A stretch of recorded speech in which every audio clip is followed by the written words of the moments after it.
When opening up Animate, you are met with the welcome screen. From here you can select the preset that you need for the task at hand. For this class, we will always be selecting the HD preset under Character Animation. This is for any type of animation you intend to export to video. Under the details to the right, you will see the video dimensions and the platform, ActionScript 3, a scripting language for controlling playback and interaction. Once I create the document, you will see the interface populate with all sorts of panels. At the very top, we have the menu, which houses all the functions on the one side, and on the other side you should see the current workspace. Workspaces are layout presets meant to make your job easier. Take a minute to check them out and return to Essentials. If any of your panels has disappeared or shifted in position, you can reset the Essentials layout by clicking back on the Workspace dropdown and clicking Reset Essentials. Next we have the document panel, labeled Untitled 1, currently containing the scene. Below that, we have a timeline where we can set the speed of the video, add layers, and work with individual frames. To the right is our Properties panel, currently displaying the document's properties, and the tab next to that is our library, which stores props and characters. As you can see, the library is currently empty.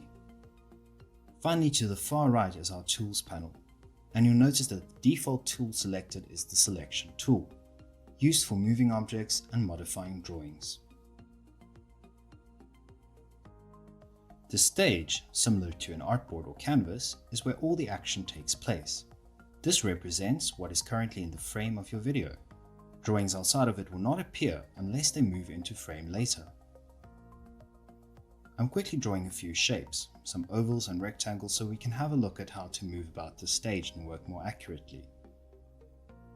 The most obvious way to pan around is to use the vertical and horizontal scroll bars, or you can use the mouse wheel. The best way, however, is to hold down the spacebar while clicking and dragging on the stage. Whatever tool you were using before will switch back as soon as you release the spacebar. To zoom, I prefer to use the shortcut keys. You can also find zoom settings at the top of your scene panel,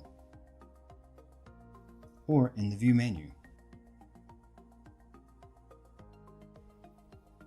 To zoom into an object or drawing, select it first using the Select tool, and zoom in using your shortcut keys. Notice how sharp this oval is. Even though we zoomed into it, we can't see any pixels or blurring. That is because the shape is a vector, and vectors are made up of computer-generated points and paths.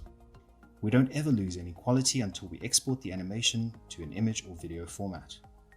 In the next video, we'll get a better feel for drawing with vectors.